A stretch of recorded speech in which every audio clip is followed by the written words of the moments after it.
पहले और अब में क्या आपको अंतर दिखाई पड़ता है, जो लोग पहले स्टार्टअप कर रहे थे और जो अब कर रहे हैं? या बिहार सरकार की अपनी जो यूथ प्रमोशन के लिए 10 लाख रुपए का एंटरप्रेन्योरशिप स्टार्टअप का देते हैं ये लोग, वो सिर्फ 10 लाख तक ही सीमित नहीं है। अगर वो स्टार्टअप ठीक से चला तो in the future you can get even more कि इन्वेस्टमेंट। जब आप बिजनेस करते हैं, जब आपका बिजनेस छोटा होता है, तो आप ही सीईओ होते हैं, आप ही सीएफओ होते हैं और कभी-कभी आप अपने ऑफिस के चाय वाले भी होते हैं। एक युवा बिहारी ने अपने राज्य में बदलाव की शुरुआत की। अपने स्टार्टअप के लिए भी काफ़ी अच्छे मौके हैं। आज परमिशन हर चीज़ नए सिरे से सोचा जा रहा है। ये नहीं कि तंग करना। जितनी बड़ी भूख होगी मेहनत भी उतनी ही बड़ी होती है। नोरमा ग्रुप, जो सोचता है वो करता है। आपके अपने सपनों का आशियाना। सर नाम आपका? मेरा नाम है रितेश आनंद और प्रोफेशन से मैं चार्टर्ड अकाउंटेंट हूँ और इंडियन चैम्बर ऑफ कॉमर्स में बिहार में फाइनेंस, टैक्सेशन और इकोनॉमिक अफेयर्स कमेटी। सबसे पहला सवाल आपसे ये पूछेंगे कि जीएसटी में जो ये सुधार हुआ है उसे कैसे देखते हैं और आम लोगों को किस तरीके से फ़ायदा होने जा रहा है? सबसे पहले फ़ायदा तो टैक्स रेट का ही है। टैक्स रेट घटी है और घटता हुआ टैक्स रेट व्यापारियों के लिए तो फ़ायदा है ही, आम लोगों के लिए तो फ़ायदा है ही और इससे इकोनॉमी में एक बूस्ट आएगा। जी। क्योंकि टैक्सेशन रिफॉर्म्स जो है हमेशा गवर्नमेंट रेवेन्यू को घटाता ही नहीं, दूसरे माध्यम से बढ़ाता भी है। तो ये सबके फ़ायदे के लिए ये हुआ है और ये बहुत ही पॉजिटिव रिजल्ट्स लेके आएगा। बहुत ही पॉजिटिव रिजल्ट लेकर आएगा। सर ये एक सवाल जो युवा स्टार्टअप करना चाहते हैं उनके मन में थोड़ा डर होता है कि स्टार्टअप करेंगे, कंपनी कहाँ जाएगी नहीं जाएगी, ये डर कैसे खत्म होगा युवाओं का? किस बात का डर? अच्छा, शुरुआत हाँ, कि कहीं कंपनी डूब ना जाए, तो ये डर कैसे खत्म होगा युवाओं का? कितना समय देखिए, देना होगा पहले? ग्लोबली आप देखें कि जो भी स्टार्टअप्स होते हैं, जी। हमारे इंडिया में ही देख लीजिए कि स्टार्टअप्स हमारे बिहार में अब थोड़ा कम है, लेकिन दूसरे राज्यों में बहुत ज़्यादा है। तो ये डर खत्म करने के लिए सबसे पहले है कि राज्य में और देश में जो भी वैसी संस्थाएं हैं जो स्टार्टअप्स को सपोर्ट करती हैं, उनकी मेंटरिंग करती हैं। मेंटरिंग बहुत इंपॉर्टेंट है, क्योंकि जब आप बिजनेस करते हैं, जब आपका बिजनेस छोटा होता है, तो आप ही सीईओ होते हैं, आप ही सीएफओ होते हैं और कभी-कभी आप अपने ऑफिस के चाय वाले भी होते हैं, फाउंडर भी होते हैं। बिल्कुल। तो सारे रोल्स में जब आप होते हैं एक शुरुआती अवस्था में, वो वक्त बहुत ही क्रिटिकल होता है। ये आपकी छोटी टीम होती है, आपका छोटा इन्वेस्टमेंट होता है, तो मेंटरिंग बहुत ज़रूरी है। तो मेंटरिंग के लिए जो गवर्नमेंट की ऑर्गेनाइजेशंस हैं, एमएसएमई के ट्रेनिंग्स हैं और मेंटरिंग को लेके बहुत सारे स्टैब्लिश्ड लोग भी सामने आए हैं, पुराने उद्योगपति, पुराने सीएफओस। तो वैसे संस्थाओं को बढ़ावा देना चाहिए जो लोग मेंटरिंग में आए। गवर्नमेंट को भी मेंटरिंग को लेके अच्छे लोगों को सामने लाना चाहिए, क्योंकि सरकारी प्रक्रिया के अलावा जो सही कंपटीशन होता है मार्केट का, जो बाजार का युद्ध होता है, वो सरकारी कागज़ों से नहीं होता, वो आपकी क्वालिटी, आपकी नॉलेज, आपकी अंडरस्टैंडिंग और आपके अनुभव से होता है। तो इन सब चीज़ों को सीखने की कोशिश करें, ऐसी संस्थाओं से कनेक्टेड रहें और हमेशा मेंटरिंग के प्रयास में रहें कि उनको नॉलेज मिले, तो ये डर खत्म हो सर जाएगा। गवर्नमेंट कितना हेल्पफुल है स्टार्टअप्स के लिए, इंडस्ट्रीज के लिए कितना साथ दे रहा है युवाओं को या लोगों का? देखिए, गवर्नमेंट की नीतियाँ बहुत अच्छी हैं, जी। गवर्नमेंट का आउटलुक, गवर्नमेंट का प्रयास अच्छा है। थोड़ी बहुत कमी है तो वो ये है कि गवर्नमेंट की नीतियों को इम्प्लीमेंटेशन करने वाली जो हमारी ह्यूमन रिसोर्स है, चाहे वो सरकारी अधिकारी हों, चाहे बाहर से आए कंसल्टेंट हों, उनको ये समझना होगा कि हमारा काम कोई सरकारी आदेश का पालन कराना नहीं, लोगों को सहयोग देके आगे बढ़ाना है। तो वो जो बॉडी लैंग्वेज है वो और बदलना चाहिए और वेलकमिंग होना चाहिए। जी, बहुत धन्यवाद आपका। देखिए हमारे साथ बिहार है तैयार के को ऑथर हैं। सबसे पहले ये बुक में क्या दी गई है और ये बुक बिहारियों के लिए क्यों बेहतर है? ये माननीय नीतीश मिश्रा जी जो वर्तमान में उद्योग मंत्री हैं, उनके 25 वर्ष के सार्वजनिक जीवन का एक तरीके से एक गाथा समझ लीजिए कि कैसे विदेश से पढ़ के आने के बाद एक युवा बिहारी ने अपने राज्य में बदलाव की शुरुआत की और एक विधायक के रूप में, एक मंत्री के रूप में और बहुत सारे ऐसे जिम्मेदारियों पर जब उन्हें मिला, उन सारे को एक बुक के माध्यम से उन्होंने समाहित करने की कोशिश की। जी जी। तो ये अभी मार्केट में आ गई, अब लोग इसको पढ़ेंगे, तो ये लिखने की प्रेरणा कहाँ से मिली? लिखने की प्रेरणा सर को इसीलिए मिली क्योंकि आज के दौर के जो युवा हैं वो उस संघर्ष को एक बार नहीं देखे, भूल गए हैं कि बिहार में होना और बिहारी होना क्या होता था। बिल्कुल। तो वहाँ से उस दौर से अभी तक बिहार की यात्रा को ले आने के लिए किस तरीके से उन्हें प्रेरणा मिली और इस आईटी पार्क है। इसके अलावा ट्रांसफार्मर पैनल की फैक्ट्री है। जी। इसके अलावा मैरियट होटल भी हम लाने जा रहे हैं। कैसे ये इन चीज़ों की शुरुआत हुई थी, कहाँ से प्रेरणा मिला? 2007 में हमने ट्रांसफार्मर पैनल में काम करना शुरू किया पहले। जी उसके बाद 2010 में मैंने आईटी पार्क का निर्माण किया जी। और उसके बाद अभी 5 स्टार होटल का कर रहे हैं। अच्छा, कहा जा रहा है 2005 से 2025 तक और उसके पहले जो 90 की दशक थी, दोनों में क्या आपको अंतर दिखता है अभी बिजनेस और पहले के बिजनेस करने में? हम 90 के दशक की बात तो हम नहीं कहेंगे, वो तो बहुत गंदा पीरियड था। जो भी आज मेरी इंडस्ट्री है, हमने पूर्व के उद्योगपतियों से लिया जो भाग चुके थे यहाँ से। भाग चुके थे? भाग चुके 90 के दशक में 2005 4-5 में भागे थे, 4-5 में भाग गए थे यहाँ भाग गए थे, उनसे हमने परचेज किया और वो भी बहुत कम पैसे में। और उसके बाद लेकिन 5 नहीं, पिछले 2 साल से 1 साल 1.5 साल से हम बहुत बड़ी बदलाव देख रहे हैं। से। क्या क्या बदलाव देख रहे हैं आप? सबसे बड़ा बात कि आज उद्योग विभाग काफ़ी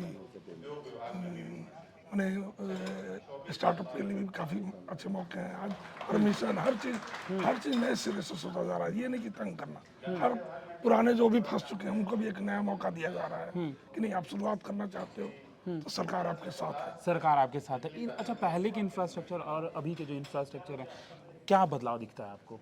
इंफ्रास्ट्रक्चर में भी काफ़ी बदलाव आया है। इंडस्ट्रियल एरिया में जितने भी रोड्स थे ये थे, उस पर काफ़ी, अभी सिकंदरपुर में आप जाकर देखो बहुत बड़ा बदलाव नजर आएगा बिहार में।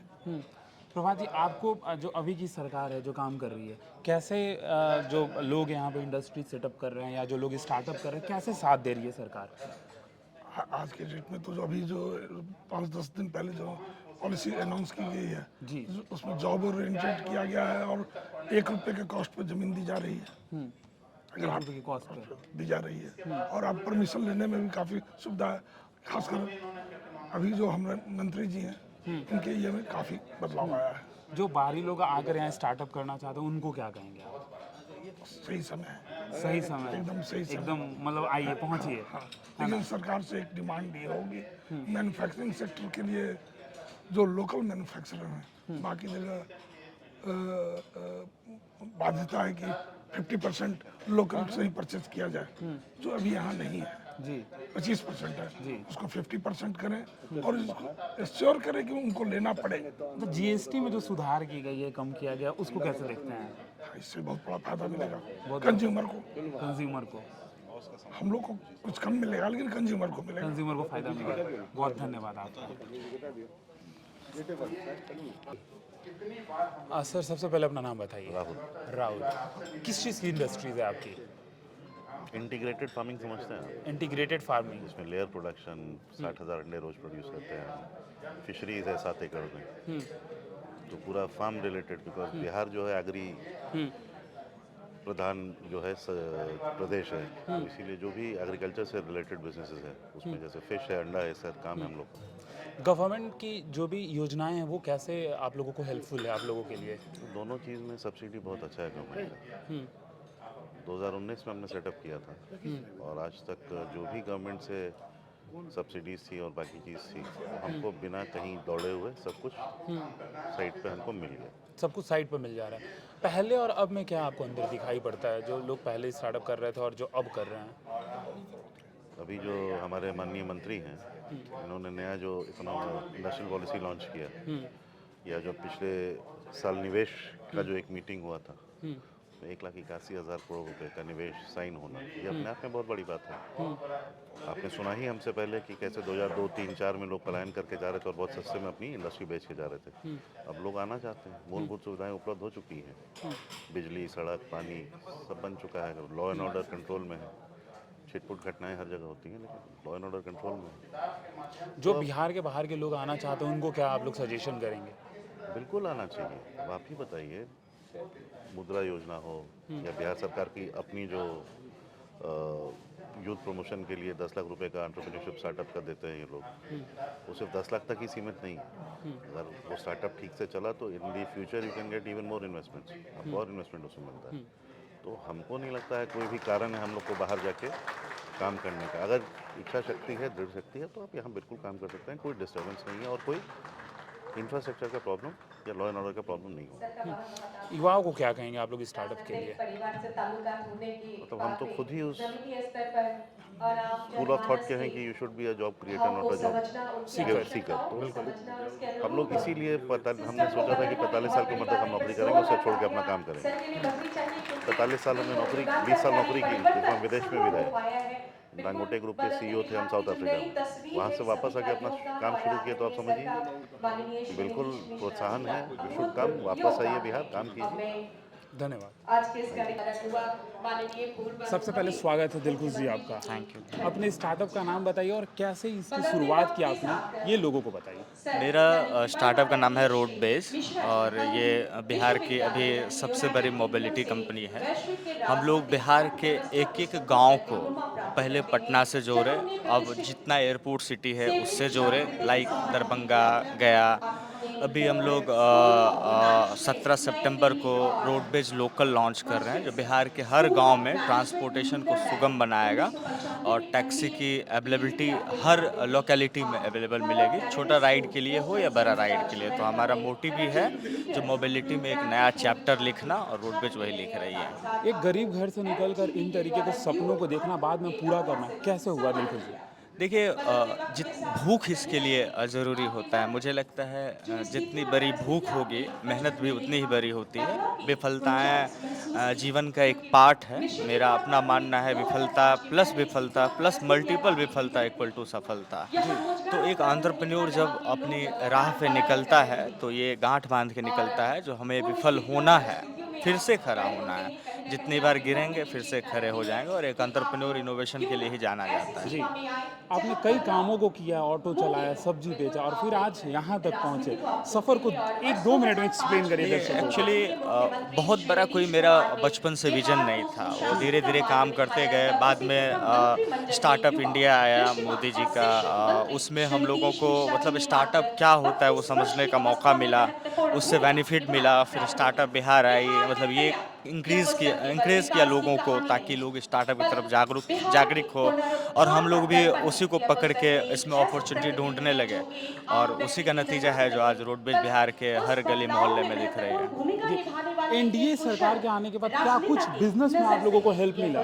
देखिए, मुझे मेरा अपना मानना है, जो सरकार नीति बनाती है, नियति आपका होना चाहिए काम करने का। मतलब अगर आप एक आदमी है, व्यक्ति हैं, तो आपके अंदर भी बहुत सारी कमियां हैं, बहुत सारी अच्छाइयां हैं। अब आप पे निर्भर करता है आप उन दूसरों की कमियां ढूंढ रहे हैं या उनके अंदर की अच्छाइयां ढूंढ रहे हैं। तो मैं एज ए एंटरप्रेन्योर, मैं किसी में कमी नहीं ढूंढता हूं। अगर सरकार कुछ करे तो उनमें जो अच्छाई है उनको ढूंढ के आगे बढ़ रहा हूँ। तो दर्शकों को एक मोटिवेशनल कोट सुनाइए जो आप हमेशा सुनाया करते हैं। नहीं, देखिए, मोटिवेशन, मुझे मेरा अपना जो ऑब्जर्वेशन है, मोटिवेट बात जो है किसी का, वो आपको 2-4 मिनट के लिए, 2-4 दिन के लिए कर सकता है। आपको कोई अगर इंस्पायर कर सकता है तो आपका भूख इंस्पायर कर सकता है, आपको जीतने का जिद इंस्पायर कर सकता है, आपको धंधा बनाने का जो आपके अंदर जिद है वो इंस्पायर कर सकता है। तो आप खुद को खुद ही इंस्पायर कर सकते हैं। युवाओं को आखिरी में क्या कहेंगे? बस यही कहेंगे, जो हम लोगों को जो वो परसेप्शन माइंड में दिया गया था, जो सरकारी नौकरी इक्वल टू सक्सेस, उस चीज़ को अब तोड़ने की समय आ गई है। अब हम लोगों को ये प्रूव करना होगा, जो प्राइवेट सेक्टर में भी बहुत अपॉर्चुनिटी है, स्टार्टअप में भी अपॉर्चुनिटी है, सरकारी नौकरी में तो पहले से था ही, लेकिन वो जो एक था ना, जो सरकारी नौकरी नहीं मिली तो हम लाइफ में फेल्योर है, तो आपको प्रूफ करना है। ऐसे कई सारे एग्जाम्पल लोगों को मिल जाएगा गांव घर में, जो 4 लाख रुपए का अगर इंजीनियरिंग का बच्चा है, इंजीनियरिंग करके 4 लाख रुपया महीने किसी प्राइवेट कंपनी में कमा रहा है, तो उसको सोसाइटी में वो तवज्जो नहीं मिलता है जो 40,000 रुपया सरकारी नौकरी में कमाने वाले को मिलता है। तो लोगों को सोच बदलनी होगी। वो क्रिएटिव लोग हैं जो 4 लाख रुपया महीने कहीं ही पैकेज कमा रहा है, और जो 40,000 कमा रहे हैं वो मेहनत करके कंफर्ट जोन में चले गए हैं, वो उससे आगे धीरे धीरे बढ़ेंगे। लेकिन प्राइवेट सेक्टर में भी अगर आप जाते हैं तो वहाँ भी आपको बहुत सारा अपॉर्चुनिटी मिलेगा, और खास करके स्टार्टअप में ज़रूरी नहीं है जो आप 1,000-2,000 करोड़ का धंधा बनाए, 500 करोड़ का धंधा बनाए। मुझे लगता है जो अगर एक अच्छा फॉर्चून का दुकान कोई चला लें, मेहनत करके, थोड़ा इनोवेटिव करके, कस्टमर को मतलब अपने कस्टमर के हित के बारे में सोचते हुए, तो 5-7 साल बाद वो भी महीने का 2-3 लाख रुपया कमाएगा, और फिर अफसोस नहीं होगा कि मुझे सरकारी नौकरी नहीं होगी। बहुत धन्यवाद दुल्खी उससे। आपके सपनों को हमने सजाया है, ई होम्स पैनोरमा को हमने बनाया है। ई होम्स मेरा एक सपना था जिस पे मैं पिछले 4 साल से काम कर रहा था। हमने जो बनाया है वो सबने है माना। ई होम्स पैनोरमा में हो आपका भी आशियाना। और फाइनली हमने 2021 में इस प्रोजेक्ट को लॉन्च किया। बहुत लोग अप्रिशिएट कर रहे हैं कि पूर्णिया जैसे शहर में, बिहार के, एक तो बिहार की बात करें उसमें भी पूर्णिया जैसे छोटे जगह में इस तरह का लाइफस्टाइल देना, ये सुन के हम लोगों को बहुत अच्छा लगता है। ई होम्स में हमने कुछ और भी किया है, जैसे हम जिस जगह में रह रहे हैं हमारे फैमिली सिक्योर हो, उनको सिक्योरिटी का ध्यान में रखा है। आपकी सुविधा और सुरक्षा आपके लिए खास है, ये आपका विश्वास है। इसमें आर्टिफिशियल इंटेलिजेंस का 7 लेयर सिक्योरिटी का हमने इस्तेमाल किया है। लस ग्रीन कैंपस को बनाया है। यदि हमारा बाउंड्री वाल है तो वो वर्टिकल गार्डन है। ये जितनी भी फैसिलिटी होता है एक इंटरनेशनल टाउनशिप में ई होम्स है, ये हम लोग विश्वास नहीं कर पा रहे हैं। जो भी हमारे मित्र, दोस्त या जो भी हमारे बाहर के बाहर आते हैं तो हम लोगों को बहुत अच्छा सुनने को मिलता है और बहुत अच्छा क्रेडिट मिल रहा है। वो सारा हमने सिर्फ एक बिल्डिंग नहीं बनाया, हमें एक बहुत अच्छा लाइफस्टाइल दिया ई होम्स में, और मेरा एक सपना था जिसको मैं आज फुलफिल होते हुए देख रहा हूँ। ये आपका आवास है। ई होम्स पैनोरमा में अब आपका निवास है। E Homes Panorama, luxurious lifestyle redefined. Panorama group, जो सोचता है वो करता है। अगर ये वीडियो पसंद आई और वह बिहार के राजनीति और बिहारियत से सरोकार रखेनी तो सब्सक्राइब बटन दबा के चैनल के सब्सक्राइब कर ली। ओजे एगो घंटी बा, ओकरा बटन दबा देला से कुल सटीक और मारक खबर रुआ मुफ्त में मिल जाई। अगर रुआ पत्रकारिता के हमनी के नया प्रयोग में सहयोग कर चाहतानी तो ज्वाइन बटन दबा दी। पेटीएम नंबर नोट कर ली 9386816700।